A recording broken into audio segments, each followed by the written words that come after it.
At the start of the movie, we are introduced to a young man named Bong. Bong is extremely talented at cooking and is the youngest chef in Blue House, which is the official residence of the South Korean Prime Minister. That evening, Bong learns that the house is throwing a dinner party for a Chinese ambassador. The ambassador is extremely sensitive to fish bone, so Bong is instructed to prepare a delicious fish dish with no bones. Bong heeds their instruction and immediately starts preparing the dish. At nightfall, the dinner is ready and served to the ambassador. Sadly, as soon as the envoy bites the fish, he finds a hook in it. This puts Bong in a serious dilemma, as several guards search the mansion to find him. In the following scene, a pair of police officers investigating the incident arrives at Bong's apartment and knocks on his door. Bong knows that he's in trouble, so he tries to escape through the balcony, while the officers try their best to catch him. In the process, Bong unfortunately plunges into a pool below, smacking his head on the bottom of the pool. For some reason, he keeps falling, as a woman swims towards him and plants a kiss on his lips. When Bong wakes up, he finds himself on a strange bed in an even stranger room. Bong feels something is wrong, and immediately rushes to a nearby mirror. His reflection surprises him, as Bong discovers that he has become a woman. He contemplates for a second, but finalizes that he must be dreaming due to the fall. Bong creeps out of the room to figure out what's going on, but finds dozens of women outside who bow and refer to her as Your Highness. Surprised by this, Bong runs outside the building, but suddenly feels cold in her crotch. This is when Bong realizes that she has lost her banana.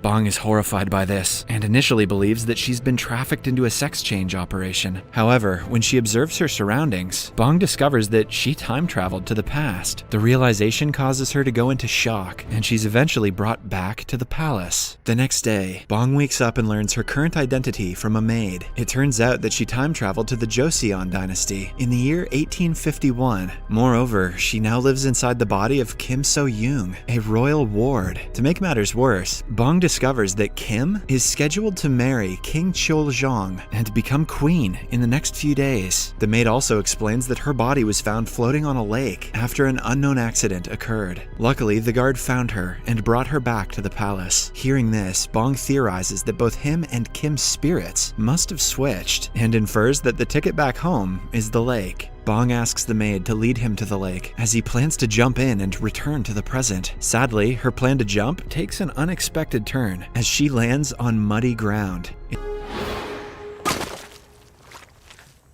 It turns out that the Grand Queen ordered the palace servants to drain the lake overnight to prevent anyone from falling into the water again. Bong is disheartened by the news, but still reckons that water is the answer. So she desperately tries to submerge herself in any water source she can find. She even goes as far as inserting her head in a pail of water that is used to clean the floors. However, all her efforts prove in vain.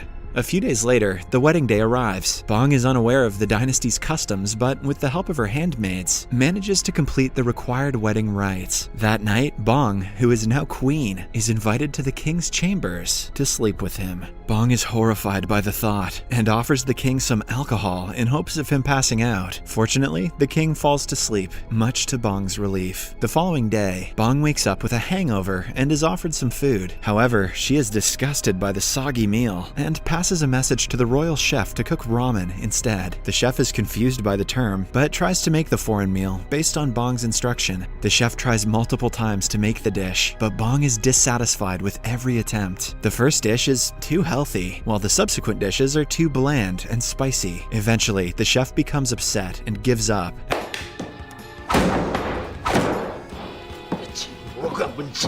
Asking Bong to cook it herself. Bong, who still remembers her culinary techniques, decides to prepare the dish herself, which is pretty sweet because she could have had that cook killed for that lip. Bong enters the royal kitchen and immediately picks up a knife. Her maid is worried because the queen has never attempted to cook since her childhood. Hence, the maid, alongside the other servants, expect her to make a mess of the kitchen. However, Bong starts cutting the vegetables with great speed and precision, much to the servants' surprise. She cuts everything perfectly and at the right size, ultimately cooking a perfect dish. Bong takes the ramen back to her chambers and enjoys the meal with her right-hand maid. Back at the kitchen, the chef is envious of Bong's cooking ability qualities and proposes that the food simply looks good but doesn't taste nice. To test his theory, the royal chef tries the leftovers remaining in the pot. However, as soon as he has a bite, he is amazed with how good it is, so much so that he even drops his damn spoon.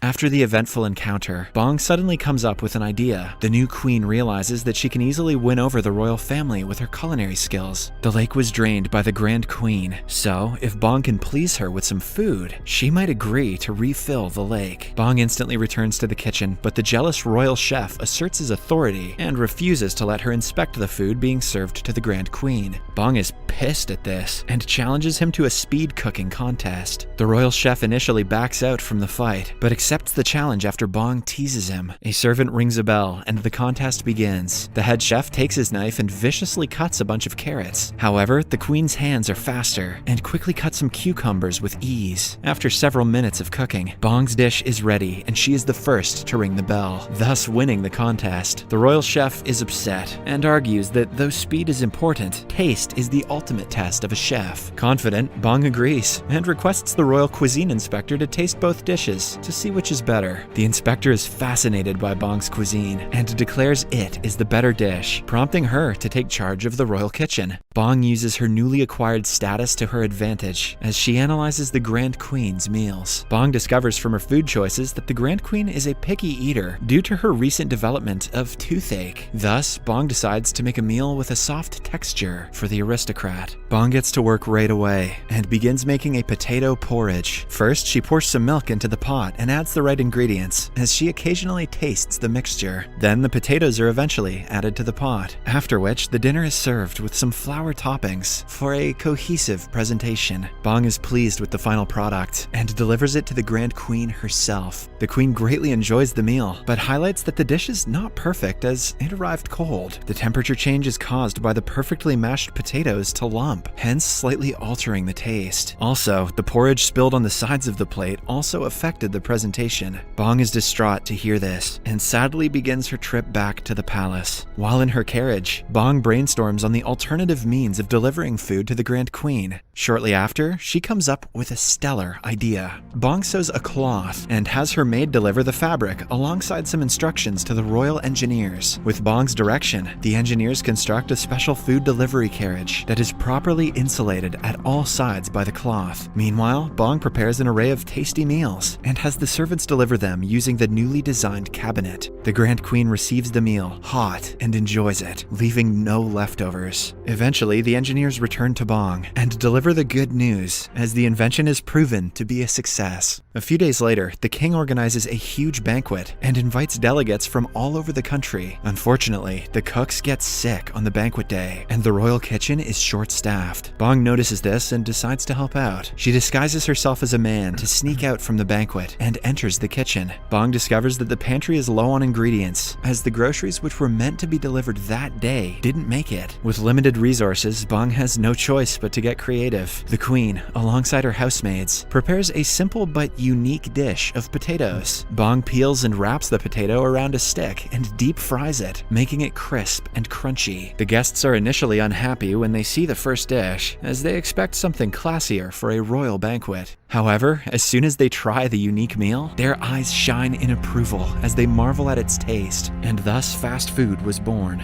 Bong's second dish is a bit more tasking, as there's no meat in the kitchen. She creatively decides to use beans to make a veggie burger with a tomato relish at the sides. Bong is pleased with her invention and names it